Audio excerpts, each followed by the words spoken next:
Selamat pagi Bapak Ibu Jemaat Tuhan yang dikasihi Tuhan. Kembali lagi kita dalam program Berkat Pagi. Dan pagi ini mari saya mau ajak kita semua sebelum kita memulaikan setiap aktivitas kegiatan kita memulai dengan mendengarkan renungan kebenaran firman Tuhan. Dan pada saat ini kita akan melihat dari 2 Korintus pasal 4. Kita buka bersama dalam 2 Korintus pasal yang keempat. Kali ini kita akan membahas dalam ayatnya yang ke-16. Kalau Bapak Ibu sudah dapat, saya akan bacakan untuk kita semua. 2 Korintus pasal 4 ayat yang ke-16. Demikian bunyi firman Tuhan. Sebab itu kami tidak tawar hati, tetapi meskipun manusia lahiriah kami semakin merosot, namun manusia batinia kami dibaharui dari hari ke hari. Nah, Bapak Ibu yang dikasihi Tuhan, sebelum kita membahas ayat kita, mungkin sudah dibahas sebelumnya bahwa surat 2 Korintus ini Paulus tulis dan tujukan itu sebagai sebuah surat penghiburan. Bahkan kalau kita mau baca ya Bapak Ibu yang dikasihi Tuhan, dari pertama, dari setelah salam dalam 2 Korintus pasal 1, di ayat yang ketiga di sana Paulus mengatakan bahwa terpujilah Tuhan yang adalah sumber penghiburan. Nah, jadi kalau kita melihat kondisi jemaat Tuhan pada saat itu di masa Korintus, mereka itu sedang mengalami yang namanya penderitaan. Mereka mengalami yang namanya penganiayaan. Kita tahu bersama bahwa ini adalah masa di mana jemaat mula-mula sedang berkembang. Dan di sana kita juga bisa melihat ada begitu banyak anggota atau kelompok-kelompok yang tidak senang dengan adanya kekristenan, tidak senang dengan adanya pengajaran-pengajaran yang mengajarkan tentang Kristus.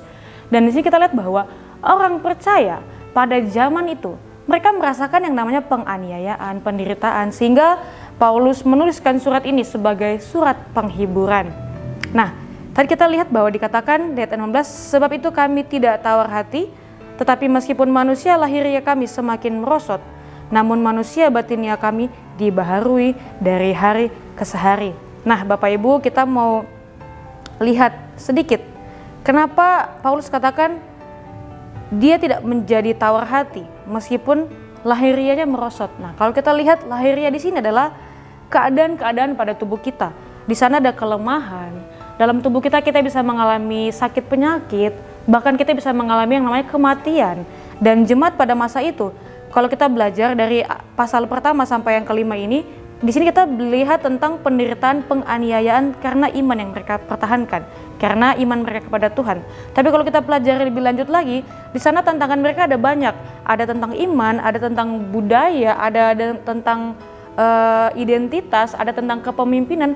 Ada begitu banyak hal yang membuat jemaat di Korintus ini perlu untuk mendapatkan surat penghiburan. Nah, Paulus datang dan mengatakan bahwa demikian juga Paulus dan rekan-rekan pelayanan yang lain, mereka katakan bahwa mereka tidak menjadi tawar hati meskipun lahiriah mereka atau tubuh mereka dalam kelemahan mereka mungkin merasakan yang namanya penyakit.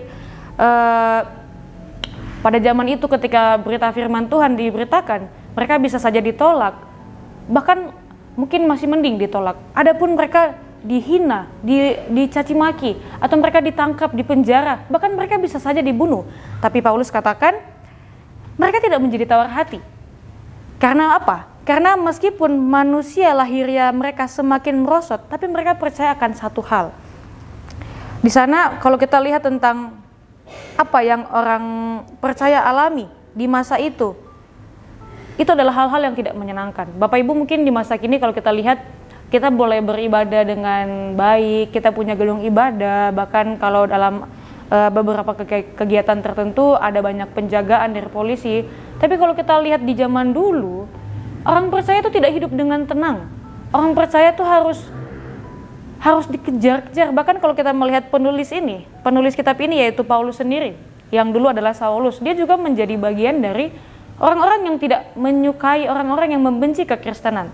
Tapi ketika dia bertemu dengan Tuhan, dia punya cinta yang sangat luar biasa.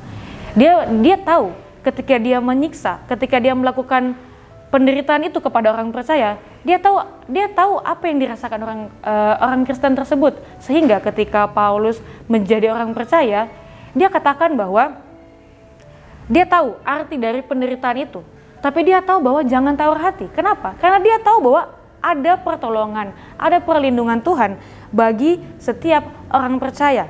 Nah, Kalau kita baca selanjutnya dikatakan, namun manusia batinnya kami dibaharui dari hari ke hari. Manusia batinnya ini seperti apa? Nah, kalau kita mau pelajari lebih lanjut, manusia batinnya ini berarti keadaan jiwa kita. Di jiwa itu ada pikiran, ada kehendak. Apa yang di dalam jiwa kita itu akan dibaharui. Dalam batinnya juga dikatakan itu berarti ada unsur roh. Jadi Bapak Ibu yang dikasih Tuhan, mungkin kita bisa mengalami yang namanya tubuh fisik kita, atau kita mendengar, atau kita melihat.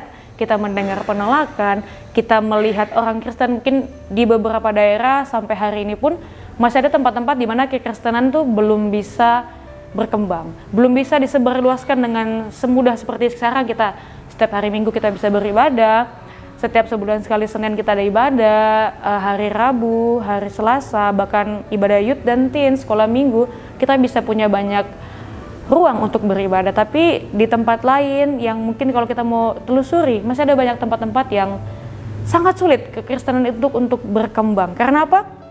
Di sana ada penolakan, di sana ada penganiayaan.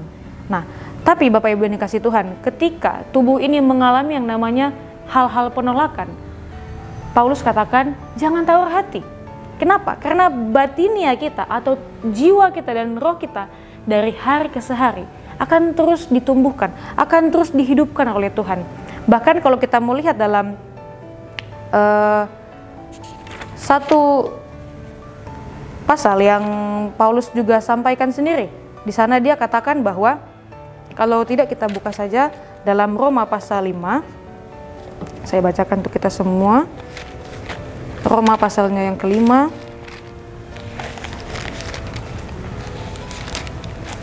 ayatnya yang ke-3 sampai 6, saya bacakan untuk kita semua. Roma pasal 5 ayat 3 sampai 6.